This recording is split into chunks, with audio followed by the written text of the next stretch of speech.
Students இப்போ நம்ம பார்க்க போகிறது என்னென்னு பார்த்தீங்கன்னா எக்ஸசைஸ் 3.2ல செகண்ட் சம் எல்சிஎம் சரியா. ஸோ அந்த எல்சிஎம் என்ன அப்படின்னு பார்க்க முன்னாடி நான் ஃபேக்டரைசேஷனுக்கு செப்பரேட்டாக ஒரு வீடியோ பார்த்துருக்கேன். அந்த ஃபேக்டரைசேஷனில் என்ன அப்படிங்கிறத பார்த்துக்கோங்க. அப்போ தான் இந்த சம்ஸ் உங்களால் ஈஸியாக சால்வ் பண்ண முடியும், அண்டர்ஸ்டாண்ட் பண்ணிக்க முடியும். ஓகேவா? ஸோ அதை ரெஃபர் பண்ணிவிட்டு எல்சிஎம் வாங்க. ஸோ எல்சிஎம் அப்படின்னா என்ன? லீஸ்ட் காமன் மல்டிபிள் அப்படின்னு சொல்லுவோம், அப்படி தானே?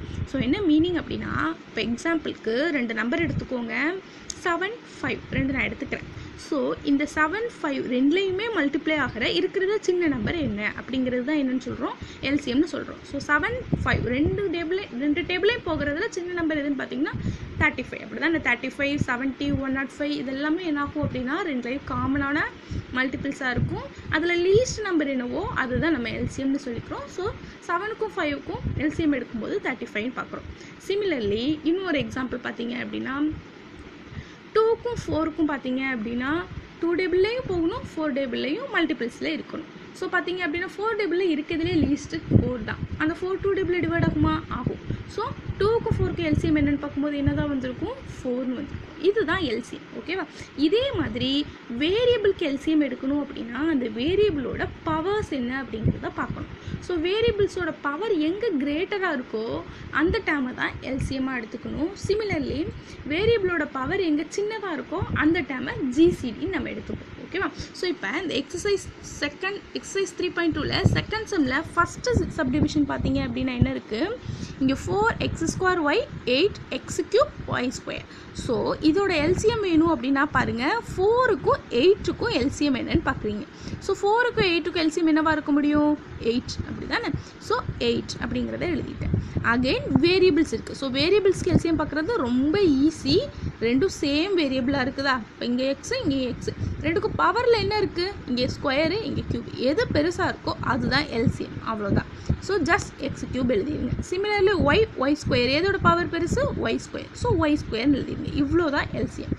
அகெயின் செகண்ட் சம் பாருங்கள், இதே மாதிரி இங்கே வேரியபிள்ஸ் என்னெல்லாம் இருக்குதுன்னு பார்த்தீங்கன்னா கான்ஸ்டன்ட் என்னெல்லாம் இருக்குதுன்னு பார்த்தீங்கன்னா 9, 12. ஸோ 9க்கும் 12க்கும் எல்சிஎம் என்னங்கிறதுக்கு இந்த எல் மெத்தட் உங்களுக்கு ஆல்ரெடி தெரிஞ்சிருக்கணும்னு நினைக்கிறேன். நான் ரஃபாக சைடில் போட்டிருக்கிறேன். ஸோ 9ம் 12ம் காமனாக எந்த டேபிளில் போகும்னு பார்க்கும்போது 3 டேபிளில். ஸோ 3ஆல் டிவைட் பண்ணிக்கிறீங்க. அடுத்து காமன் மல்டிபிள்ஸ் இல்லாததுனால ஒன்று 3ஆலையும் ஒன்று 4ஆலையும் டிவைட் பண்ணி 1, 1 வர வரைக்கும் எழுதிக்கிறீங்க. இப்போது இந்த 3, 3, 4 மூணையும் மல்டிப்ளை பண்ணிங்க அப்படின்னா அதுதான் என்னவாக இருக்கும்? LCM. So 3 3s are 9, 9 4s are 36. So இப்போ 9க்கும் 12க்கும் எல்சிஎம் என்னென்னு பார்த்தீங்கன்னா 36. பாருங்கள், 36 9 டேபிளில் டிவைட் ஆகுமா? ஆகும். 12 டேபிளில் டிவைட் ஆகுமா? ஆகும். ஸோ 35, 36 கரெக்ட்னு சொல்லிடலாம். ஓகேவா? ஸோ அகைன் வேரியபிள்ஸ் பார்க்குறீங்க. இங்கே a³ a² எது பெருசு? a³. ஸோ a³ எழுதிட்டோம். அகைன் b² காமனாக இருக்கிறதுனால b². அடுத்து பாருங்கள், ஒரு டேர்மில் மட்டும்தான் c இருக்குது. ஒரு டேர்மில் இருந்தாலே அதோட பவர் 1ன்னு இருக்குது பார்த்தீங்களா? அப்போ இது கிரேட்டஸ்ட் பவர். இங்கே இல்லைனா பவர் 0 இருக்கிறதா மீனிங். ஸோ கண்டிப்பாக என்ன எழுதிடணும்? சியையும் எழுதிடணும். இன்னொன்று இந்த சம்மில் என்ன இருக்குதுன்னு பார்த்தீங்க அப்படின்னா ஒரு டேர்ம் நெகட்டிவில் இருக்குது. So answer should be in minus. மைனஸையும் மறந்துடாதீங்க. சப்போஸ் ரெண்டுலேயும் மைனஸ் இருந்திருந்தால் அந்த மாதிரி உங்களுக்கு கொடுக்க மாட்டாங்க. ஏதாச்சும் ஒரு டேர்ம் மைனஸ் கொடுக்கும்போது நீ என்ன பண்ணிக்கணும்? அந்த மைனஸை எழுதிடணும். ஓகேவா? அடுத்து தேர்ட் சம் பாருங்கள், 3 டேர்ம்ஸ் கொடுத்துருக்காங்க. ஸோ 3க்கும் காமனாக என்ன இருக்குது அப்படிங்கிறத நம்ம பார்த்து எழுதணும். ஸோ பாருங்கள், ஃபஸ்ட்டு 16, 12, 8 மூணுக்கும் எல்சிஎம் என்ன அப்படிங்கிறத நான் இங்கே போட்டு காட்டியிருக்கேன். பாருங்கள், மூணுமே 2 டேபிளில் 2 டைம் டிவைட் ஆகுது. அடுத்து 2 டேர்ம் 2ஆல் டிவைட் ஆகும்போது அதை போட்டுடுறோம். அகைன் இருக்கிற டேர்ம்ஸை மல்டிப்ளை பண்ணிடுறோம். இதுதான் எல்சிஎம். ஸோ அப்படி கிடைக்கும்போது எனக்கு என்ன கிடச்சிருக்கு? இதோட எல்சிஎம் 48ன்னு கிடச்சிருக்கு. ஒரு டேர்ம் மைனஸில் இருக்குது இல்லையா? ஸோ நான் முன்னாடி மைனஸ் வச்சுக்கிறேன். அகைன் பாருங்கள், இங்கே m, செகண்ட் டேர்மில் m², தேர்ட் டேர்மில் n². அப்போ கிரேட்டஸ்ட் பவர் என்ன?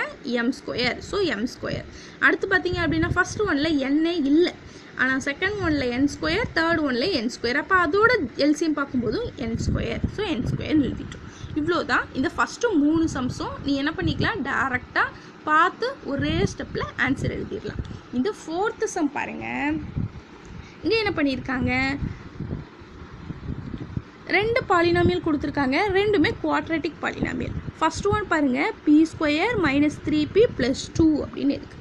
ஸோ இதை ஃபேக்டரைஸ் பண்ணணும் அப்படின்னா நம்ம எப்படி பண்ணுவோம்? குவாட்ராட்டிக் பாலினாமியல்ஸை ஐ மெத்தடில். ஸோ இதுதான் சைடில் நான் ஐ மெத்தட் போட்டிருக்கேன். ஐ மெத்தட் கவனிங்க. என்னென்னா இந்த பி ஸ்கொயரோட கோஎஃபிஷியன்ட் 1 இருக்கும்போது கான்ஸ்டன்ட் டேம் என்ன இருக்கோ அந்த கான்ஸ்டன்ட் டேமை மேலே வச்சுப்போம். இந்த பியோட கோஎஃபிஷியன்ட் என்ன இருக்கோ அதை கீழே வச்சுப்போம். இப்போது 2 நம்பர் சூஸ் பண்ணணும். மல்டிப்ளை பண்ணால் மேலே இருக்கிற நம்பர் வரணும். அதே 2 நம்பரை ஆட் பண்ணும்போது கீழே இருக்கிற நம்பர் கிடைக்கணும். ஸோ அப்படி நான் சூஸ் பண்ணும்போது எனக்கு 1 2 ரெண்டுமே மல்டிப்ளை பண்ணும்போது 2 வருது. ஆனால் ஆட் பண்ணும்போது மைனஸ் வரணுங்கிறதுனால நான் 2க்கும் மைனஸ் கொடுத்து வச்சுருக்கேன். ஸோ -1 -2 மல்டிப்ளை பண்ணால் 2 வந்துருமா? ஆட் பண்ணால் -3 வந்துடும் இல்லையா? அந்த 2 டேமை எடுத்துக்கிறோம். என்ன ஃபார்மேட்டில் எழுதணும்? p -1 p -2 அப்படின்னு எழுதிக்கிறோம். இது ஃபேக்டரைஸ் பண்ணி வச்சுருக்கிறோம். சரியா? நான் ஃபேக்டரைசேஷனில் சொன்ன மாதிரி காமன் டேர்ம்ஸ் இல்லை. அப்போ செகண்ட் மெத்தட் என்ன பார்க்கணும்? ஐ மெத்தட். இப்போ ஐ மெத்தடில் இது என்னன்னு எனக்கு கிடச்சிருச்சு. நான் ஐ மெத்தடில் ஃபேக்டரைஸ் பண்ணி வச்சுருக்கேன். அடுத்தது பார்த்தீங்க அப்படின்னா p² -4ன்னு இருக்குது. ஸோ இந்த மாதிரி இருக்கும்போது பாருங்கள், இந்த 4 அப்படிங்கிறது 2² எழுதிக்கலாம் இல்லையா? ஸோ p² -t² இப்போ இது என்ன ஃபார்மேட்டில் வந்துருச்சு நமக்கு? a² -b². அப்போ a² -b² ஃபார்முலா என்ன? a + b a - b. அதனால தான் p + 2 p - 2 அப்படின்னு அப்ளை பண்ணியிருக்கேன். ஓகேவா? இப்போ கொடுத்துருக்கிற 2 பாலினாமியலை நம்ம என்ன பண்ணிட்டோம்? ஃபேக்டரைஸ் பண்ணிட்டோம். அகைன் எல்சிஎம் எழுதணும். ஸோ எல்சிஎம் எழுதுறதுக்கு பார்த்தீங்க அப்படின்னா ரெண்டுலேயும் ஏதாச்சும் ஒரு டேர்மில் இருந்ததுனாலே நீங்கள் அதை என்ன பண்ணிடணும்? எழுதிடணும். ஓகேவா? ரெண்டுலேயுமே இருக்குது அப்படின்னா ரிப்பீட்டடாக எழுதாமல் ஒரு டைம் எழுதினா போதும். ஸோ இங்கே பார்க்கும்போது p + 2 p - 2 நான் ஃபஸ்ட்டு எழுதிக்கிட்டேன். ஓகேவா? நீங்கள் எது வேணால் ஃபஸ்ட்டு எழுதலாம். இந்த 3 டேர்ம் ஆர்டராக எழுதணும்னு அவசியம் கிடையாது. பட் 3 கரெக்டாக இருக்கணும். பாருங்கள், நான் p + 2 p - 2 ஃபஸ்ட்டு செகண்டில் உள்ள ரெண்டையும் எழுதிட்டேன். இப்போ பாருங்கள், இந்த p - 1ன்னு ஃபஸ்ட்டில் இருக்குது. அது இங்கே இருக்கா? இல்லை. அப்போ p - 1ஐயும் எழுதிட்டேன். p - 2 ஆல்ரெடி நமக்கு எழுதிட்டோம். அப்போ அதை ஒமிட் பண்ணிக்கலாம். ஓகேவா? ஸோ ரெண்டுலேயும் இருக்கிற டேர்ம்ஸை எழுதணும். ரிப்பீட்டட் டேர்ம்ஸை மட்டும் ஒரு டைம் எழுதினா போதும். அவ்வளோதான் எல்சிஎம். அகெயின் 5th சம் பாருங்கள்.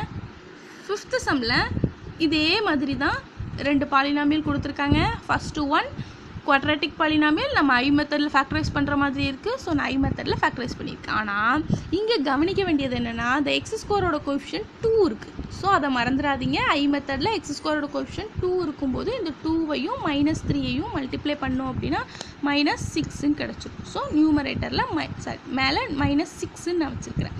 அகைன் இந்த எக்ஸோட கோஎஃபிஷியன்ட் என்னவோ அதை கீழே வச்சுப்போம். அதை